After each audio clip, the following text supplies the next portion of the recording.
자, 이제 국어 기출문제 제60강입니다. 역시 지난 시간 고전문학 이어왔고요. 남아있는 일정들을 끝을 한 개로 설정하지 않은 채 일단 고전문학 해석을 하나하나 더 많이 해드리도록 할게요. 지금부터 각 작품에 주목하시고 특히 이 작품들이 또 다시 나올 가능성이 매우 높으니까요. 자, 이제 집중해서 또 보시면 되겠습니다. 이제 고대 문학이라고 했습니다. 여기서 말한 고대 문학이라는 것은 삼국시대 이전부터 시작을 하여서 이제 고려시대 직전까지 가는 과정으로 여러분 보시면 되겠고요.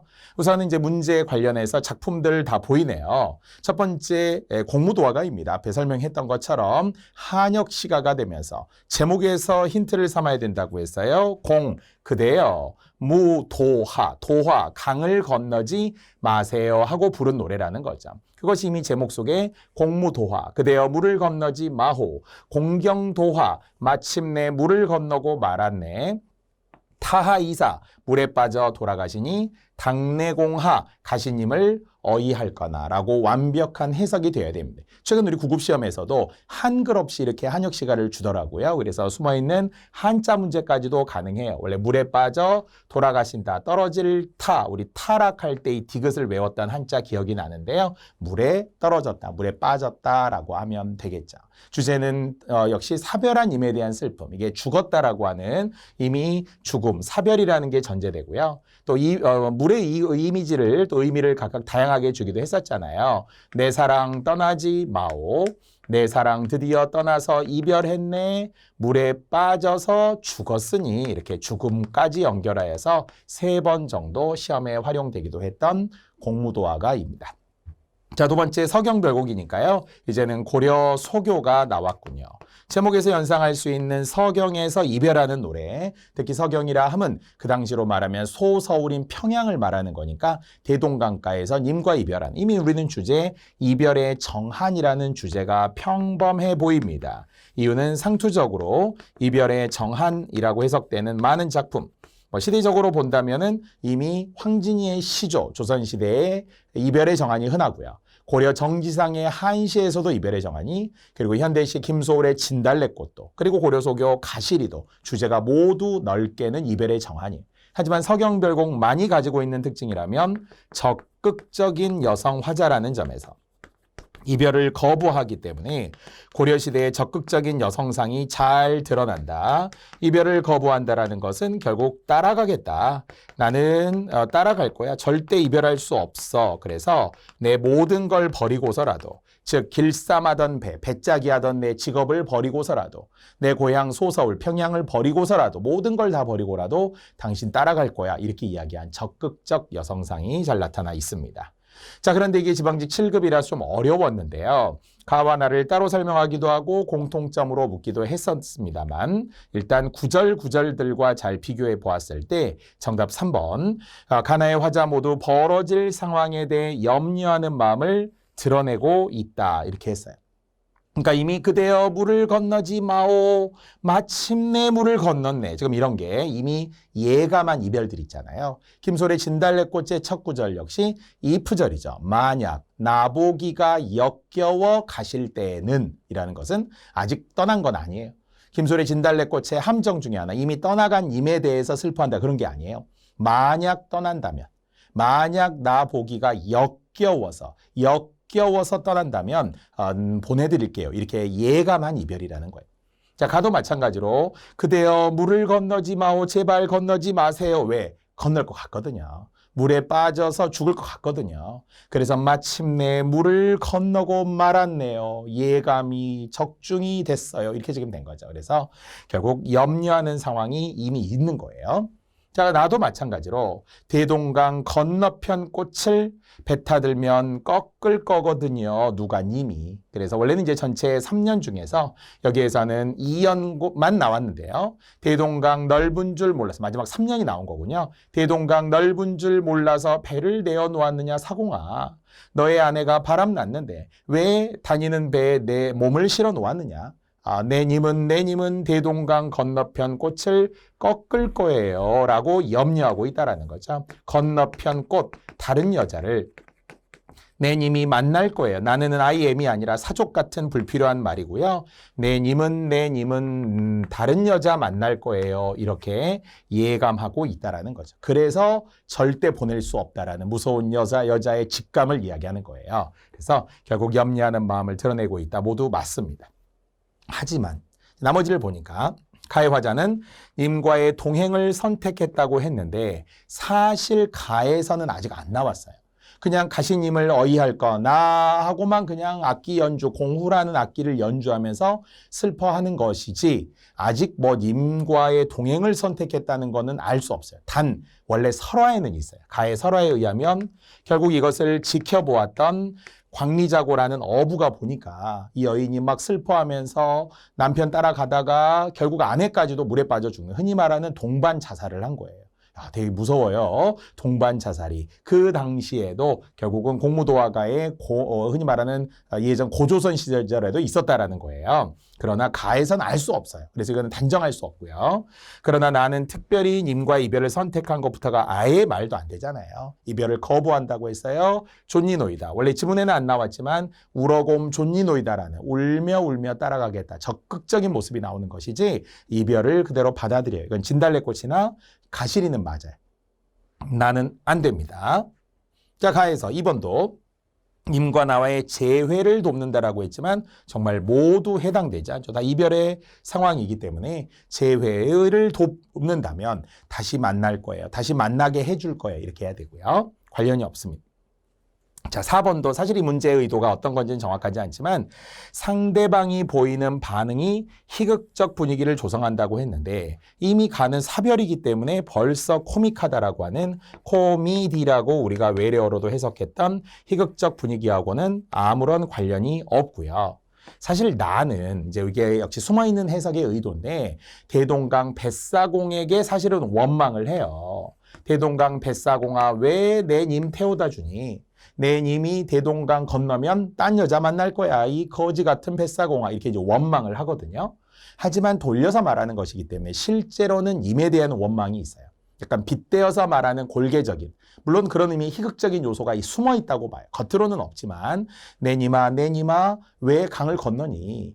가지마. 가지마. 너 뱃사공 너 내 님 태우지 마. 이렇게 말하는 의도가 님 가지 마세요. 이렇게 말하고 싶은 더 무서운 내용이에요. 하지만 지금 문제 의도에 보면 상대방이 지금 보이는 반응이 없어요. 아직 뭐 가에서는 이미 빠져 죽은 거고 나에서는 내 님 태워주지 마 뱃사공 이렇게만 말한 것이지 아직 상대방에게서 어떤 반응이 나오진 않았거든요. 그래서 골겜이라는 것이 다 나의 조금은 있어요. 하지만 이 진술하고는 좀 다르네요. 진짜 상대방이 막 되게 막 과장되게 뭐라고? 이렇게 반응을 보였어요. 그래서 우리가 독자 입장에서 되게 재밌어. 이렇게 해야 지금 4번 진술이라서 4번은 나의 일부 골개미가 있는 거하고도 또 관련이 없습니다. 그래서 모두 아니다. 제가 이렇게 해설을 해 놓았습니다. 자, 그러나 누가 보더라도 다시 3번에서 나머지 답이 될 수 있는 것 중에 님이 지금 사별하는 떠나는 상황들에서 염려하는 거죠. 이별의 상황 자체에 염려하는 부분들이 모두 드러나 있다라고 할 수 있습니다. 답은 3번이었고요. 자, 188번. 사실 지문과 상관없이 전설의 특징만으로도 답이 되어야 합니다만 다만 이 부분에 의하면은 어디 강원도의 구체적 지명과 함께 황부자가 있었는데 결국은 어떤 행악이 심했다는 거예요. 악행을 막 저지르고 막 괜히 막 시주해 주세요 스님이 오면은 막 똥 넣어주고 막 이런 거 했단 말이에요. 그래서 원래 우리가 용소와 며느리바위라는 교과서에 있었던 내용에 비슷한 전설이에요. 각 지역에 이런 내용들이 있었나 봐요. 특히 며느리가 아기를 업고 가고 있었고 절대 뒤돌아보지 말라는 금기를 항상 전설에서 주거든요. 이것은 그리스 로마 신화에도 금기. 우리의 많은 전설에서도 뒤돌아보지 마. 아니면 만지면 안 돼. 뭐 이런 거 있거든요. 황금으로 변하는 미다스 왕 이야기처럼. 자, 이것이 결국 돌로 변하게 되어서 지금도 바위가 되고 집터가 연못이 되고 말았다라는 바로 구체적인 증거물이 있었다라는 것이군요. 구체적인 증거물 중에 바위가 있었고 아니면은 연못이 되었고 이런 거 모두 증거물이라고 할 수 있습니다. 반면 이제 여기에서도 또한 전설의 특징을 비극적인 결말이라고 원래 시험에 주기도 해요. 왜냐하면 결국 그 집이 사라지게 되고 며느리도 바위로 변하고 말고 아이까지 이런 비극적 결말. 마치 우리 구미호 이야기 전설의 고향에서 사람이 죽어서 여우로 변하고 이런 것들이 다 비극적 결말이라고도 합니다. 다만 지금 여기에서는 특별하게 부자와 중이 어떤 대립적 인물이라고 말하기에는 지금 중 입장에서는 이제는 권선징악적인 거죠. 잘못한 사람에게 벌을 주는 것일 뿐이지 이제 둘이 막 서로 막 싸우고 대립적인 인물의 주동인물, 반동인물 이렇게 볼 수는 없습니다. 물론 연못이 되는 과정 자체가 그래서 연못이 되었다 이럴 수는 있어요. 하지만 그것이 굳이 뭐 어떤 전설의 특징이라고 말할 수는 없습니다. 인과관계가 다 어디나 있으니까요. 구체적인 증거물이라든지 지역 단위로 전승된다라든지 아니면 특히 마지막 쪽에서의 언해피엔딩, 비극적 결말이라든지 이런 전설의 특징들 많이 이야기하곤 하니까요. 답은 1번 구체적인 증거물입니다. 자, 189번입니다. 사실 우리가 지문으로 보시기 여러분이 어떨지 모르지만 글씨가 엄청 작습니다. 잘 안 보여도 돼요, 여러분. 이건 글씨를 보여드리기 위함이 아닙니다. 한 지문에 한 문제를 넣기 위한 거니까 책과 비교해 보셔도 돼요. 하지만 우리가 잘 알고 있는 온달 이야기예요. 평강공주 그리고 온달 이야기. 원래 온달이라고 하는 것이 설화고요. 그래서 고구려의 설화가 됩니다. 다만 두 가지 이야기잖아요. 이거는 적극적인 여성상. 그러니까 결국은 평강공주가 자기 아버지의 이야기를 그대로 어렸을 때부터 들은 거예요. 너 울면 온달에게 시집 보낸다. 그러니까 평강공주는 그렇게 알고 자란 거죠. 그래서 저 온달이랑 시집 갈래? 그랬더니 아니야 너 공주인데 그런 바보 같은 온달에게 그랬더니 아버지 약속을 지키셔야죠. 어렸을 때부터 늘 그렇게 이야기했잖아요. 왕으로서 시건하지 않는 법입니다. 이렇게 하니까 결국은 여자의 적극적인 모습이 가출해가지고 온달을 찾아간 거고요. 두 번째는 그래도 결국은 여성의 조력자의 도움을 받아서 온달이 훌륭한 장수가 되는 거예요. 부마로 인정받게 되는 거예요. 사위로. 자, 이런 정도의 이야기들을 우리는 잘 알고 있습니다. 그런데 정답 4번을 보는 것이 상당히 좀 잔인한 출전을 물은 거예요. 사실 우리가 출전 중에 삼국유사인지 삼국사기인지는 잘 몰라요. 다 외우라고 말하기도 쉽지 않습니다. 김부식의 삼국사기고 이련의 삼국유사라는 건 알죠. 대체로 정사가 삼국사기라는 것도 알고 야사가 삼국유사라는 것도 알죠. 하지만 어떤 작품이 어디에 실려 있는지까지 일일이 안다는 것은 잔인함의 극치. 그래서 마지막에 봐야 된다라는 군무원 시험이 꼭 이런 출전을 자주 주더라고요. 그래서 이것은 모르니까 나머지를 봅시다. 자, 근데 1번이 또 어려운 말이 나왔어. 부착설화라는. 그러나 부착이라는 말을 잘 생각해 보면 붙을 붙자, 붙을 착자, 붙었다라는 거예요. 우리 설화 중에 보면 뭔가와의 관련이 있어서 딱 붙어서 떨어지지 않는 이런 이야기들이 종종 옛 이야기에 나와요. 그래서 지문에 표시를 했는지 모르지만 바로 여기에 있어요. 부착설화가 있다면 이제 결국 온달이 전쟁 중에 나가서 죽었잖아요. 공을 세우고 죽었어요. 그러자 결국은 장사를 했더니 관이 움직이지 않았어요. 이것을 부착설화라고 해요. 관이 왜 움직이지 않았을까요? 한이 있었다는 거죠. 좀 억울하다라는 거예요. 그러자 이제 공주가 와서 달래준 거죠. 어루만지면서 죽고 삶이 결정났으니 돌아갈지어다. 이렇게 이야기하니까 이제 관이 드디어 움직였다라는 거예요. 왜? 공주가, 즉 아내가 와서 위로해 준 거예요. 그러니까 온달에 한이 풀렸다. 이런 내용이 부착설화와 관련이 돼요. 근데 정말 아무 설명도 없이 그냥 부착설화. 그럼 전혀 모르죠. 한자 모르는 분들 해석이 안 될 수도 있다고 보거든. 삼국지 같은 데 나오거든요. 관우 같은. 형님 막 관우가 찾아오고 그러면서 갔더니 막 관인데 죽었는데도 마치 살아있는 사람처럼 하면서 분노의 눈빛으로 막 죽어있는 관우가 보이는 그런 삼국지 이야기가 나와요. 자, 이래서 역시 부착설화라고 이제 이해만 하시면 되겠습니다. 자, 두 번째 온달은 장수가 되어서 전쟁 와중에 죽는다. 그럼요, 죽었잖아요. 끝에 있으니까. 근데 금방 보였다라는 거고요. 역시 모친은, 즉 온달의 모친을 말하겠죠. 우리 아들이 좀 부족해요. 공주와 같은 그런 귀인과 결혼할 만한 그런 됨됨이가 못 돼요. 이렇게 되게 좀 겸손하게 이야기하고 실제 사실도 그렇게 말했을 거예요. 살 곳이 못 돼요. 이렇게 말하니까. 그래도 아니에요. 저는 결혼할 수 있어요. 이렇게 이야기를 했던 것이죠. 특히 이 부분도 시험에 원래 나와요. 한 마리의 곡식도 방아찌을 수 있고 한자의 배도 재봉할 수 있다 하였다. 그러니까 버릴 사람 없다. 버릴 그릇이 없다. 아무리 능력이 없는 사람도 다 흔히 우리는 집신도 짝이 있다 이런 말 하잖아요. 다 쓸모가 있으니까 그렇게 온달 시를 나쁘게 말하지 마세요. 부족하다고 너무 생각하지 마세요. 다 충분히 나중에 훌륭한 역할을 하실 거예요. 이렇게 좀 감싸주는 훌륭한 그런 평강공주였어요.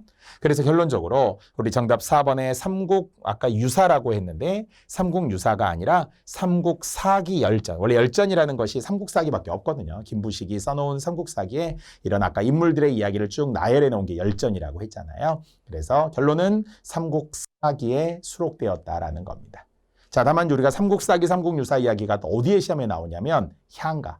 향가는 삼국유사의 14수 이런 건 있다고 했어요. 오히려 이게 더 매력은 있죠. 향가는 삼국유사라는 책으로 보면 삼국유사 일사 제가 이렇게 항상 강조했었잖아요. 삼국유사의 14수가 그리고 균여대사가 쓴 책, 불교적인 책, 균여전이라는 책에 11수가 수록되어 있어서 총 25수가 전한다. 원래 이렇게 이야기하잖아요. 그때 삼국유사가 나와요. 이건 충분히 시험에 나올 수 있어요. 삼국사기, 삼국유사를 구별한다면. 그래야만 이미 우리는 사구치안가, 서동요, 풍요, 헌화가, 도솔가도 삼국유사. 팔구치안가, 처용가, 모죽지랑가도 삼국유사. 그리고 나머지 19치안가, 그중에 제망매가, 창기파랑가, 안민가, 원앙생가, 천수대비가, 우적가 이런 다양한 작품들이 다 삼국유사에 있어요. 향가였을 때. 또 고려가에도 우리가 구별하긴 하죠. 특히 고려소교 기준으로 악장가사와 악학괴범 같은 정읍사의 악학괴범 아니면 동동이나 정과정 같은 경우는 악학괴범의 수 아니 악장가사예요. 악장가사에 수록이 되어 있는 그러나 악학괴범이네요. 악학괴범에 수록되어 있지만 나머지는 대부분이 또 악장가사에 있어요. 그래서 이런 것들을 좀 구별하는 정도가 시험에 나올 수는 있지만 삼국사기, 삼국유사까지는 좀 어려웠는데 결론은 김부식의 삼국사기의 열전편에 수록되어 있는 온달설화가 되겠습니다. 외우라고 강요하지 않습니다. 꼭 외워야 할 것도 아닙니다. 하지만 나머지 선지를 보고 옳고 그름을 판단할 수밖에 없는 약간 잔인한 문제 유형이었고요. 다 설명해 드렸습니다. 자, 191번 당군신화 적절하지 않은 것입니다. 자, 역시 당군신화 우리 잘 알고 있는 홍익인간의 건국 이념부터 결국은 널리 인간을 이롭게 한다라는 걸 통해서 인간 중심적인 물론 신의 세계에서 인간 세계로 내려온 건데요. 인간과 만난 거죠. 사실 이제 동물의 어떤 모습, 즉 그러니까 환인의 아들 환웅이 있었고요.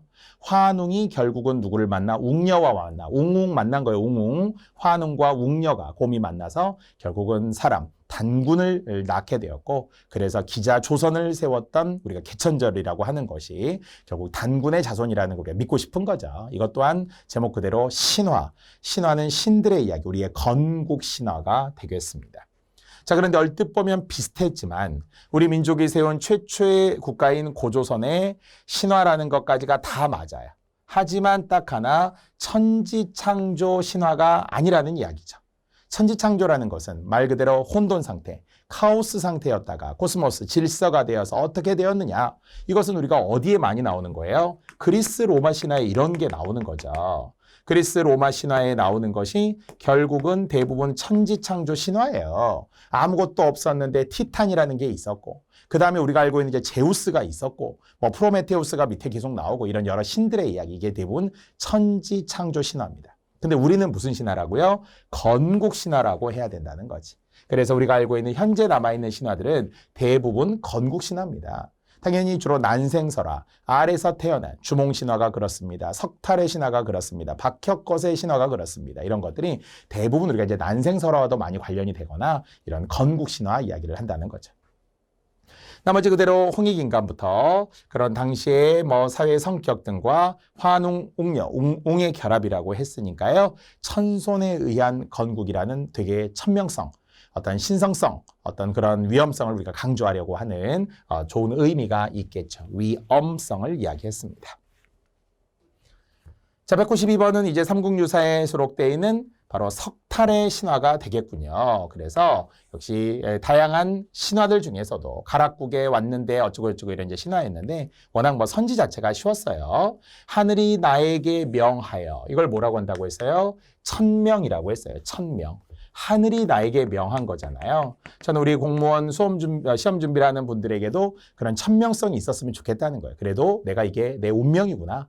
내가 반드시 이렇게 해서 공무원이 되고 싶다. 이런 마음이 있어야죠. 하늘이 명한 거예요. 왕위에 오르게 했다. 그것은 결국 인간의 힘으로 이루어지는 것이 아니구나. 인위적으로 억지로 막 만든 것이 아니구나. 하늘이 준 거구나. 이렇게 공감할 수 있는 이야기가 되겠습니다.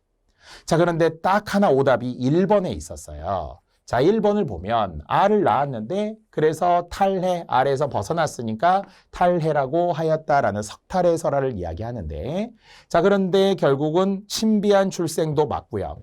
그런 의미에서의 뭘 강조했겠죠. 그런데 딱 한 단어 범상하다는 게 틀렸다는 거죠.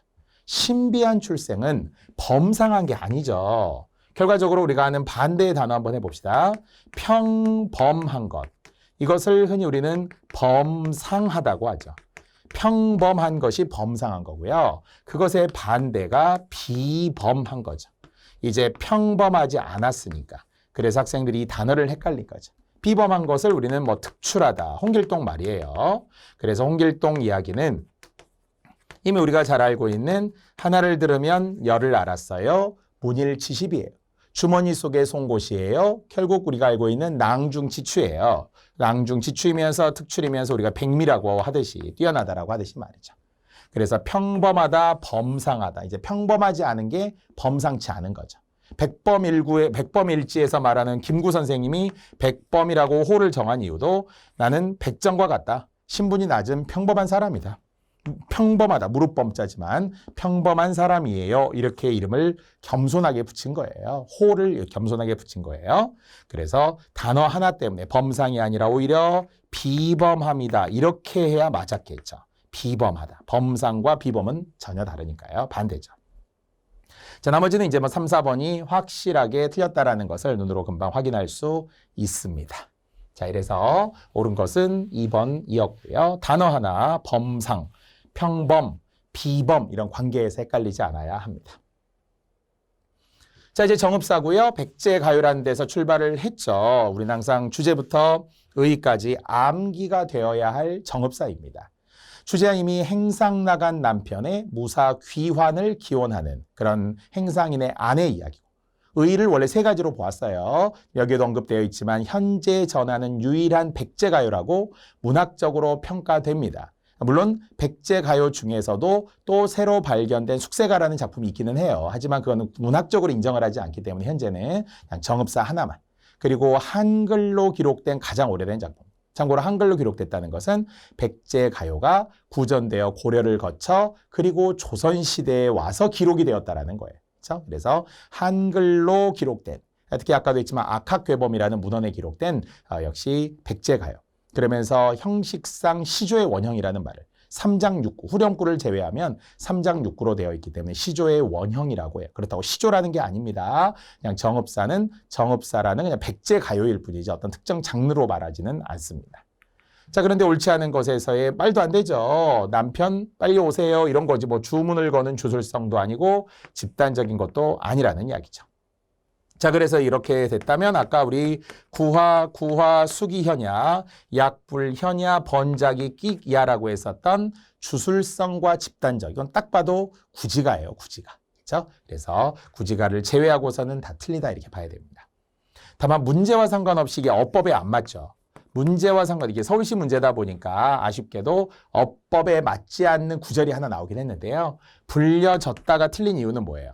부르다의 피동이잖아요. 피동이 한 번, 어지다의 피동이 2번. 그래서 우리가 잘 알고 있는 이 중에 피동이 어법으로는 틀린 거기 때문에 이건 참고로만 아시고요. 문학에 대한 문제라는 점에서 그냥 이해하고 넘어가야 되겠습니다. 하지만 이름이 불려졌다. 뭐뭐라고 불려졌다 이러면 다 틀린 말입니다. 뭐뭐라고 불렸다. 이렇게 해야 되겠죠. 그래서 차라리 4번을 어법으로 가면 주술성을 지녀 집단적으로 불렸다. 이렇게 했어야 돼요. 구지가에 대한 설명으로. 다만 백제가요입니다. 주제했고요. 역시 한글로 기록된 가장 오래된 작품 다 했는데요. 학생들이 어려워했던 게 약간 5번 때문에 그랬대요. 고려시대에 소교로 또 불려졌다가 지금 또 나온 건데 다만 소교로 불렸다고 치더라도 아까처럼 백제를 거쳐 통일신라를 거쳐 그 다음에 역시 통일신라를 거쳐 고려시대를 거쳐 조선시대에 와서 기록이 됐으니까 조선시대에 기록이 되려면 이미 3세기의 백제가 10에서 15세기까지 넘어가는 14세기까지 넘어가는 고려에서 조선까지 이미 기록이 되어야 된다는 거예요. 15세기 이후에 기록이 된 거니까 한글이 나와서 훈민정음이 나와서 그래서 고려시대도 사람들에게 민간에서 불렸겠구나. 사람들이 불렀겠구나. 이런 걸 우리가 추정해 볼 수 있는 거예요. 그래서 학생들이 5번의 오해는 선생님 정업사는 백제가요지 고려가요가 아니잖아. 이렇게 단정하고 물어보신 분들이 있었어요. 백제가요 맞는데 고려를 거쳐 조선시대에 와서 기록되었다라는 설명입니다. 그냥 단순 고려가요다 이렇게 단정한 게 아니에요. 그래서 적절하지 않은 확실한 것은 4번.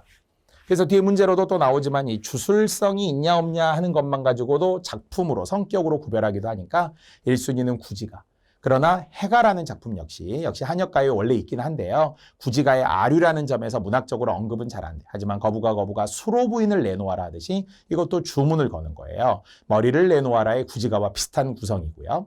아니면은 해 두 개가 떠서 해 하나를 없애달라고 했었던 신라 경덕왕 때의 바로 월명사가 지었다라는 도솔가, 사구치한가. 아니면 이제 아내가 병들었는데 귀신을 물리치되 쫓아낸다기보다는 오히려 용서하겠다라고 해서 귀신을 감동시켰다는 팔구치한가 처용가까지 이런 게 다 주술적인 노래, 주술적이다. 이게 문제로 분명히 나옵니다.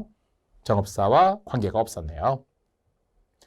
자, 두 문제 경찰직 문제였지만 충분히 역시 이렇게 한 지문에 두 문제라든지 아니면은 두 작품 이상을 주는 문제라든지 이런 게 앞으로도 계속 가능합니다. 다양한 직렬에서. 이미 우리는 이제 정업사를 했기 때문에 안 했으면 좋겠고요. 거의 완벽한 해석이 되고 있는 거죠. 자, 그리고 청산별고까지 일부가 나왔지만 역시 거의 뭐 중학교, 고등학교 교과서에서 다 배웠던 거라서 기본 작품의 틀은 알고 있어요. 문제하면서 또 해석해 봅시다. 자, 적절하지 않은 것인데요. 일단 정답 4번으로 바로 가봅시다. 가해, 감정이입 이념. 이건 뭐 정업사 문제가 아니라 애초에 우리가 아는 감정이입이라는 표현 방식에 관한 거예요. 있을 수도 있고 없을 수도 있다고 했어. 다만 있으려면 어떻게? 나도 슬퍼, 새도 슬퍼. 내가 울면서가 촛불이 막 눈물을 흘려. 시냇물이 울면서가 나무가 즐거워 우쭐우쭐 춤을 춰. 이런 식의 감정이입이 나와 대상이 같은 것으로 나와야 된다는 거죠. 자, 그런데 어디를 보더라도 달림이시여 높이 높이 도다. 멀리 멀리 비추어 주소서. 뭐 달림은 소망의 대상, 소원의 대상이고 기원의 대상인 거지 감정이입이 전혀 아니에요. 뭐 외로운 달 이렇게 나와야 된다는 거예요. 근데 감정이 없잖아요. 또 진대 어두운 곳 암흑을 디딜까 걱정입니다. 내 감정은 있어요. 걱정이라고 리을시라 날이 저물까 걱정이라고 하는 건 있지만 그것이 감정이입은 아니라는 거죠. 감정은 있어도 이입은 없다. 자, 나도 대립적 이미지를 지닌 시어라고 했는데요. 여기에서는 특별히 대립적인 시어가 없네요. 원래는 각각 작품들에 좀 있을 가능성이 있어요. 만약에 청산별곡식으로 말하면 청산에 살고 싶다, 바다에 살고 싶다 하는 도피적 이상향과 그리고 그것의 대립적인 소재였었던 물 아래 갈던 밭 본다. 나는 속세에 살고 있는데 나는 속세를 떠난 도피적 이상향, 새로운 세계로 일단 도망가고 싶어요. 새로운 세계가 좋아서 가는 게 아니라 이곳이 싫어서 가고 싶어요. 이런 거는 대립적인 게 맞아요. 하지만 이 부분만 놓고 보면은 없다는 이야기죠. 이 부분만 보고는 없어요. 차라리 가에 있었네. 우리 알고 있는 그것 달과 진대에 가에는 대립적인 시어가 있고요. 그 다음에 나도 원래는 감정이입이 있었죠. 우는구나 새여. 새야 슬프니 나도 슬퍼. 그래서 우리가 감정이입이 나온 장면이었다면 맞는데 그러나 여기에만 있을 뿐이지 이 나에 수록된 작품은 감정이입이 없단 말이에요. 그래서 그냥 바다에 살고 싶다 정도만 돌에 맞아 울고 있다. 피할 수 없는 운명 이야기. 괴로워하고 있다. 이런 정도만 있을 뿐이지 나에는 감정이입 자체가 이 부분에는 나오지 않았어요. 결론적으로 이렇게 설명하면은 4번은 다 틀린 거죠. 가의 감정이입이 없고 나의 대립적인 소재가 없습니다. 자, 그런데 이제 나머지를 보니까 가나의 동일한 식구 반복 리듬감. 어차피 반복이 있으면 리듬감이니까 식구 반복인지는 봐주셔야 되겠어요. 특히 식구라고 할 때는 단지 시어와 조금 다르죠. 2여절 이상이 반복돼줘야 된다는 거예요. 그래서 가에는 뜻은 없어도 어기야 어강돌이 아으 다롱들이 어기야 어강돌이 아우 다롱들이 이렇게 이제 후렴구가 반복되었다라고는 이야기할 수 있어요. 단 뜻은 없어요. 전하에서도 구절의 반복이라고 했으니까 조금 더 길게 간다면 이것도 후렴구를 그렇게 말해도 되겠네. 얄리얄리 얄라셩, 얄라리 얄라도 결국 넓게 보면 후렴구, 뜻은 없지만 말이죠. 그러한 후렴구의 반복이 둘 다 있었고요. 뭐 가히 주제 그대로 했고요. 자신의 처지에 대한 부정적 인식이라는 게 돌에 맞아 울고 있어요. 나 정말 여기 떠나고 싶어요. 이런 거예요. 물론 이제 나문재랑 굴조개 같은 소박한 음식도 좋으니까 바다에 가고 싶다. 사슴이 장대에 올라가 해금을 켜는 것 같은 기적 같은 일이 일어났으면 좋겠다. 나 여기 빨리 떠나고 싶어. 이런 거예요. 이게 부정적으로 인식하고 있다. 맞습니다. 자, 3번까지도 역시 둘 다 삶의 토대를 두고 있는데 한글로 기록되어 있다. 언제 그랬다고 했어요? 다시 한번 조선시대 때. 조선시대에 와서 한글로 기록되었다고 해서 다만 가는 악학괴범에 나는 악장가사라고 하는 문헌에 수록되어 있다 보니까 다 이 악학괴범인 악장가사나 세종대왕 이후에 한글로 향학을 정리하고 구전되어 내려온 작품들을 정리하겠다 이런 의도가 있어서 다 한글로 일단 기록을 하거든요. 그래서 모두 맞습니다. 적절하지 않은 4번이었네요. 자, 또 하나의 문제 가봅시다. 자, 밑줄 친 기역, 니은, 디귿, 리을이었는데요. 적절하지 않은 것입니다. 자, 정답은 4번이나 사실 이 문제에 대한 다소 논란은 지금 이 청산별곡과 같은 고려소교가 이설이 많아요. 왜냐하면 구전되다 기록했기 때문에 뜻이 뭐였는지가 명확하지 않아서 정확한 뜻을 묻는 것은 옳지 않아요. 그런데 일단 1, 2, 3번이 우리가 공감할 수 있는 뜻이었기 때문에 4번은 좀 말이 안 된다고 보지만 이걸 단정해서 말할 수는 없습니다. 단, 원래 사슴이 장대에 올라가 해금을 켜는 것을 듣는다. 원래 듣는다는 것은 그냥 있는 그대로 듣는다 이럴 수도 있고 듣는구나 이렇게 약간 영탄형으로 해석을 하는데 벌써 말이 안 되는 거죠. 사슴이 장대에 올라가 무슨 악기 연주 해금을 켜겠어요. 그 정도로 기적 같은 일이 일어났으면 좋겠다는 거예요. 불가능해 보이지만 사슴이 장대에 올라가 해금을 켜는 것 같은 불가능한 일이 내 인생에 있었으면 좋겠다. 로또 맞았으면 좋겠다 이런 것처럼 그래서 나는 청산에 가고 싶다는 거예요. 바다에 가고 싶다는 거예요. 이곳을 떠나고 싶다라는 그런 표현을 하기 위한 설. 아니면 고려시대 때 원래 유명한 국가적인 의례 중에 하나가 팔관회라는 게 있고 연등제라는 것도 있었는데 그 팔관회 때 이런 사슴 분장을 한 광대가 우리 어디 에버랜드나 이런 데 가면 막 광대들 동물을 옷 입고 이런 거 하잖아요. 롯데월드 같은데. 자, 그런 것처럼 결국은 이런 사슴 분장을 한 광대가 장대에 올라가 해금을 켜는 것 같은 그런 말도 안 되는 것 같은 일이 있었으면 좋겠다. 이런 거래요. 이게 이설이라서 그렇습니다. 그러나 말이 안 되는 게 사랑하는 임과 신비로운 소리를 듣기를 바라되 이건 더더구나 어처구니 없이 이런 말 자체는 없어요. 그래서 두 가지 정도로는 해석할 수 있습니다. 다만 나머지 쉬웠던 멀리라고 해석하는 강세전미사 곱하기 2라고 우리 해석했던 거 아시죠? 맞고요. 날이 저물까 두렵습니다. 걱정 맞고요. 미워할 이도, 사랑할 이도 이렇게 의존명사 이까지 끊어서 이게 읽어줘야 되기 때문에 미워할 이, 괴할 이, 사랑할 이예요. 없이 돌에 맞아 울고 있는 운명까지. 나는 누구를 사랑한 적도 없고 미워한 적도 없는데 돌에 맞아 울고 있다. 고독한 운명으로 보았습니다. 자, 적절하지 않은 해석이었습니다. 역시 우리는 지금 고대가요. 그중에서도 정읍사 문제가 사실 확실히 많이 보이고요. 또는 이제 고려가요와 연결이 되면서 청산별곡이나 서경별곡까지 연계해서 추가 공부하고 있었습니다.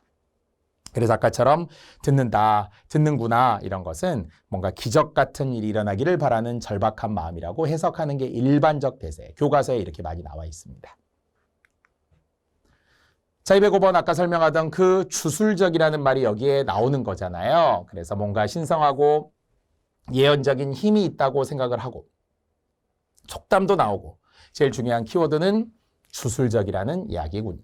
그래서 주문을 건다란 항상 언어라는 것이 자기 실현적 예언이라는 말도 쓰지만 나름 힘이 있다고 믿어요. 노래를 자주 부르는 이유 중에 하나가 그냥 노래를 불러서 막 정서적으로 기쁘고 감동받고 나와 동일시하고 이런 것도 있습니다만은 예전에는 미신적인 요소가 많다 보니까 노래를 통해서 결국 그 노래로 근심을 해소하려고 하는 의도들 그런 내용을 주술적이라고 이제 설명하게 된 거죠. 자, 이제 주술적과 관계가 없는 걸 물었으니까 펄펄 나는 적개골이라고 우리가 보통 해석을 하지만 포롱포롱 나는 적개골이래요. 황조가라고 했어요. 고구려 유리왕의 노래라고 했어요. 그래서 이별의 슬픔이나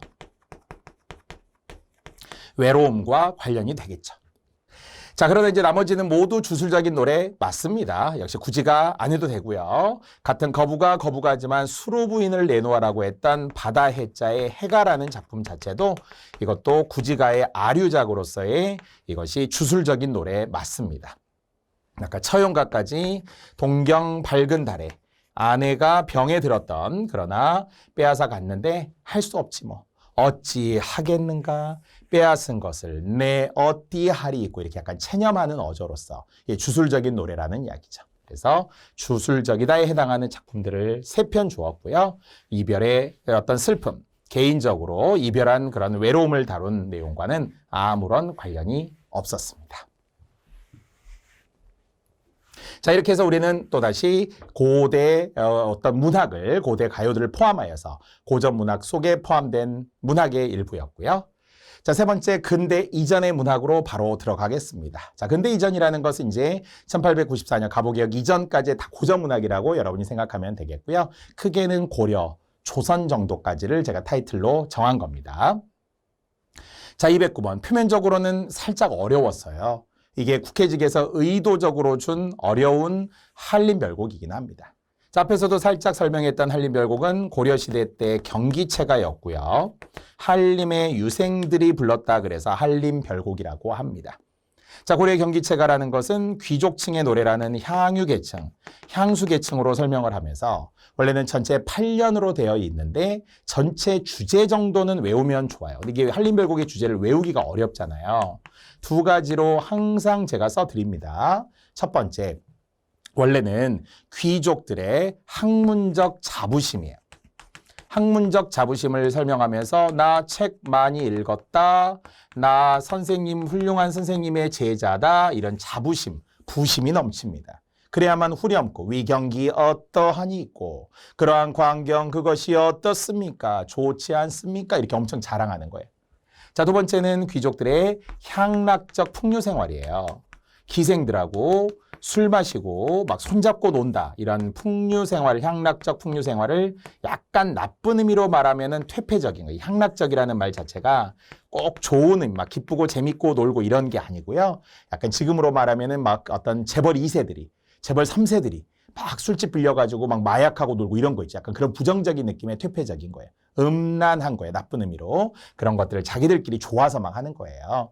자, 다만 이제 이 부분만 가지고도 내용은 몰라도 후렴구가 있으니까 어떠한 광경 그것이 어떻습니까? 위, 경기 어떻습니까? 뭐뭐 하는 광경 어떻습니까? 다시 한번 어조만 기억해도 좋아요. 자부심, 긍지, 자랑, 알겠죠? 엄청 좋은 의미의 어떤 자부심보다는 나쁜 의미의 퇴폐적인 부심이에요. 그런 어떤 퇴폐적인 자랑들이 있다라고 생각해 주세요. 이것은 되게 여러 책들을 읽었다는 거거든요. 당한서, 당나라, 한나라의 서적들, 장자, 노자 책들 합쳐 장노자, 한류문집, 이두집, 난대집, 백낙천집 이런 여러 책들이에요. 뒤에 보니까 주역, 춘추까지 다 할 필요 없습니다. 얘기까지 보이면서 내가 이 책을 주까지 외우고 있다는 거예요.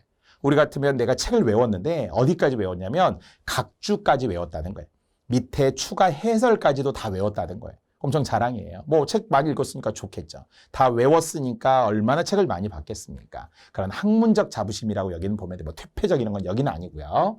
대평광기 400권, 역시 책 400권이 있대요. 대평광기라고 하는, 정확하게는 뭐 태평광기라고 했지만 태평광기 400권이 있는데 내가 이 책을 다 일일이 하나하나 찾아서 읽어봤다라는 거예요. 다 하나서 내가 읽어보았으니까 나 멋있지, 나 대단하지 이렇게 자랑하는 거죠. 학문적 자부심까지 되겠죠. 자, 이 내용들이 바로 정답 3번의 시적 화자의 능력을 예찬의 대상으로 삼고 있다. 화자의 능력이 이제 여기선 자기 자신이잖아요. 나 멋있지? 책 다 읽었다. 400권 읽었다. 나 대단해. 이렇게 스스로 자부심, 계속 얘기하지만 이 자부심 이야기를 여기에서 그대로 표현하면 되겠습니다. 자, 사대부 계층이라고는 할 수 있지만 뭐 소박한 생활 감정 아니고요. 나열이라고 한다면 책을 나열한 게 맞지만 강호가도 자연에서의 어떤 즐거움, 자연에서의 어떤 편안함과 만족감 이런 게 강호가도인데 전혀 관련이 없고요. 시간의 흐름 전혀 없고 묘사 없고요. 나 어때라는 서리적 방식을 묻듯이 말했지만 뭐 답하고 이런 건 전혀 없습니다. 그냥 서리법이고요. 또 여기에서의 수사법으로도 시험에 종종 나오더라고. 서리법, 영탐법 이런 거. 뭐 나열했으니까 열거법 이런 건 가장 흔한 거고요. 경기체갑니다. 우리 기출문제에 보면 가장 핵심적인 어떤 뭐 국가직이나 아니면 지방직 등에는 잘 안 나오고요. 예전 서울시 아주 어렵게 내려고 하는 의도. 왜냐하면 이게 지금에 와서는 전통으로 불리기보다는 거의 인습으로 보기 때문에 문학적인 가치는 거의 없다고 봐요. 수능에 한 번도 안 나옵니다. 앞으로도 나올 가능성이 없습니다. 공무원 시험에서는 특이하게 해줘요. 국회직이나 서울시의 일부 좀 드문 경우. 그래서 다른 직렬들 중에서도 여러분이 나는 그래도 지역적으로 해둬야 되겠다. 그럼 한림별공은 아시는 게 좋아요. 전체 1년부터 8년까지, 특히 1장부터 8장까지 있다라고 하는 한림별곡의 일부만 제시되었지만 모든 후렴구는 같아요. 위 경기 어떠하니고라고 말이죠. 자, 빈칸 넣기가 서울시 문제에 있었지만 역시 과거 문제입니다. 앞으로는 나올 가능성이 희박한 문학작품의 괄호 넣기. 앞에 우리가 264의 광의 괄호 넣기 이런 거 공부한 적이 있었네요. 자, 황진희 시조는 거의 외우다시피 했기 때문에 공부하신 분들에게는 엄청 쉬웠을 거라고 봐요. 동짓달 기나긴 밤을 한 무엇을 허리를 베어내요. 사실은 밤의 허리라는 게 없기 때문에 추상적 시간을 구체화했다라는 발상으로 시험에 늘 나온다고 봐야죠. 추상적 시간을 구체화함. 추상적 시간을 구체화했다라는 것이 밤이라는 시간인데 진짜 여기 문제처럼 허리를 베어서 이불 안에 넣었다가 뭐 이런 말 자체가 전부 다 무슨 사물처럼 표현한 거잖아요. 이미 오면 펴겠다. 이게 다 똑같습니다.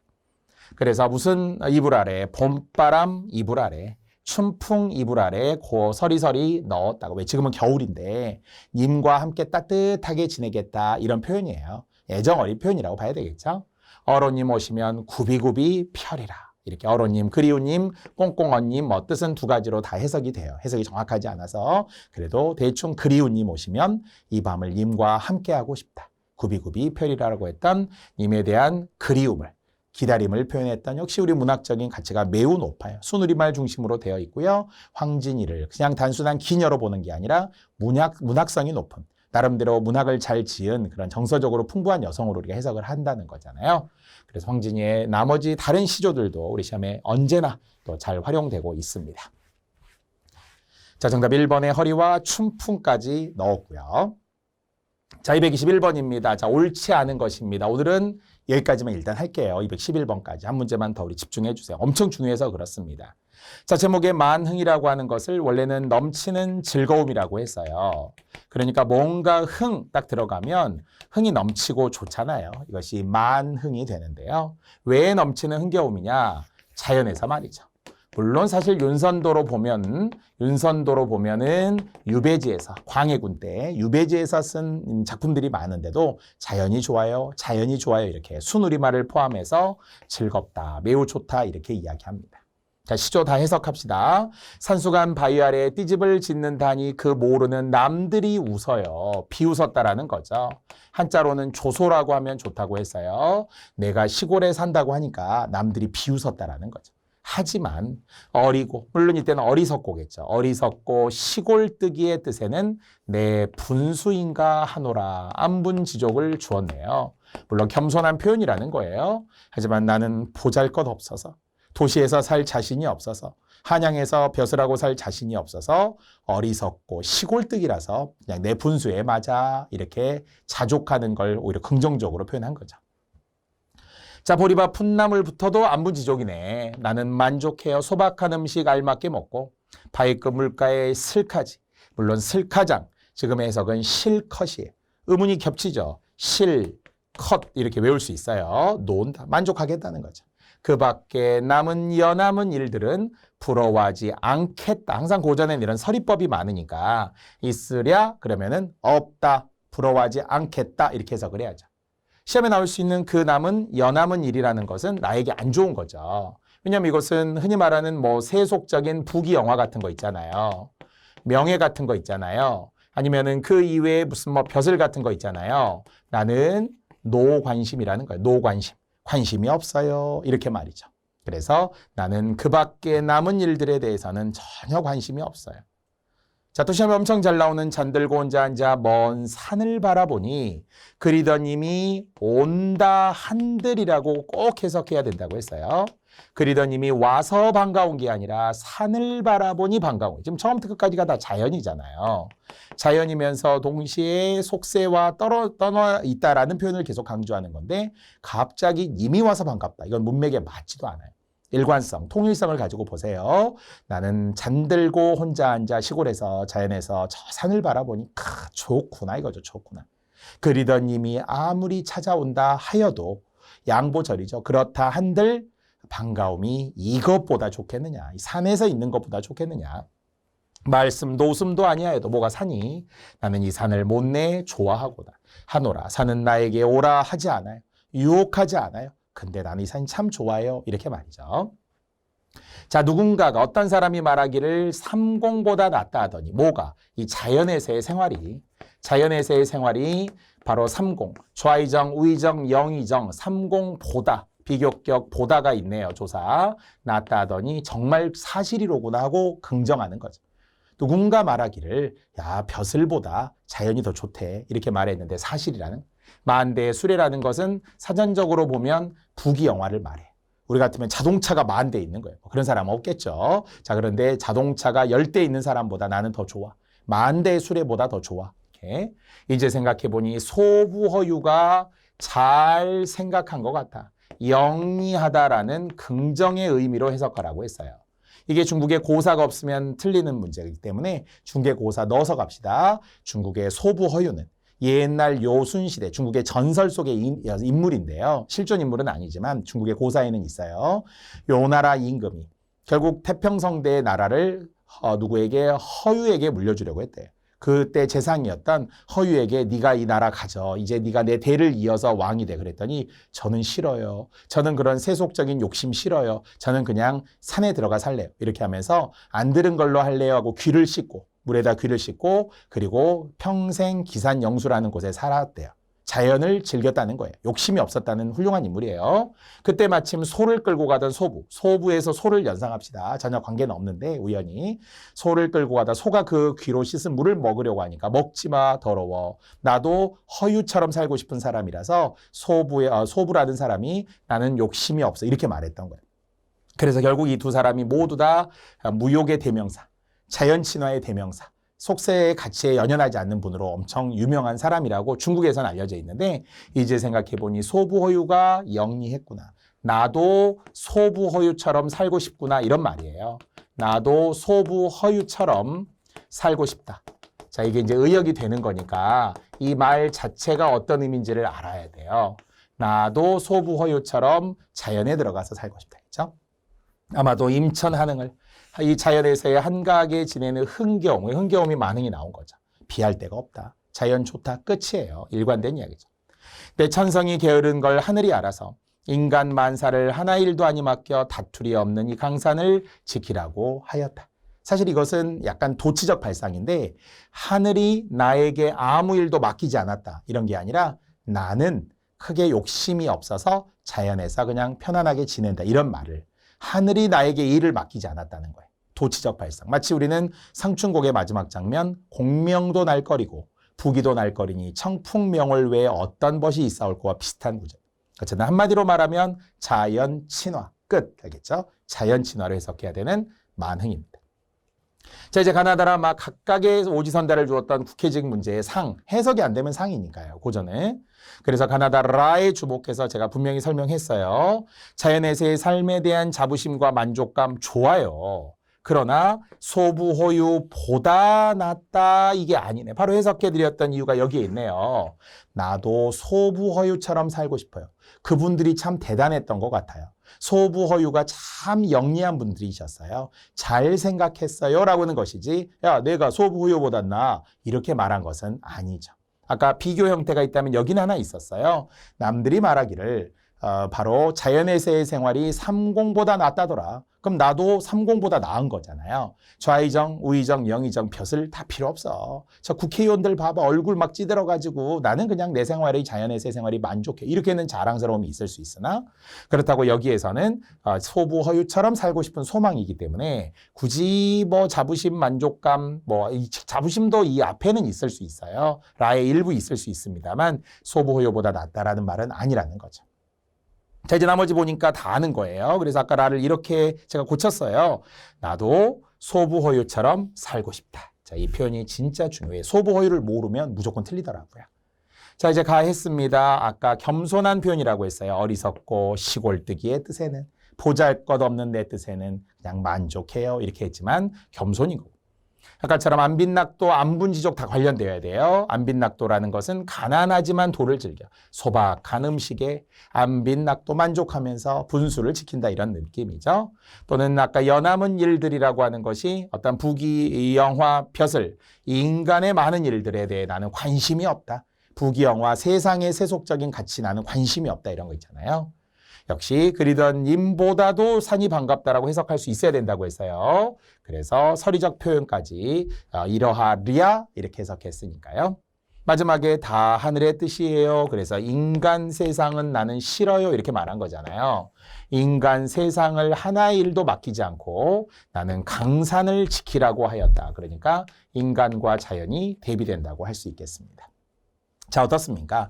제가 이렇게 해석 하나 하는데도 시간 오래 걸리긴 하지만 워낙 윤선도는 만흥, 그리고 뭐 군무원 시험에 잘 나온다고 했던 어부사시사, 다른 직렬들에도 다 시험에 잘 나오는 오우가, 뭐 이런 작품들이 다 시험으로, 견회요, 시름을 푸는 노래, 유배지에서 자연에서 많이 쓴 순우리말로 쓴 작품들이 굉장히 많습니다.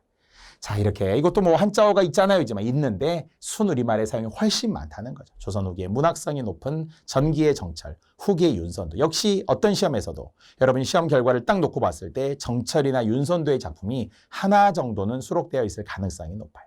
만흥 해석 중요합니다. 자, 여기까지 이 시간 마무리하고요. 다음 시간에 역시 우리는 고전문학 더 이어서 가도록 하겠습니다. 여기까지만 우리가 지금 진행을 해볼게요. 자, 우리 고전문학 힘내시고 제가 잘 마무리해드릴 수 있습니다. 책임감 있게 정리해드리도록 할게요. S였습니다.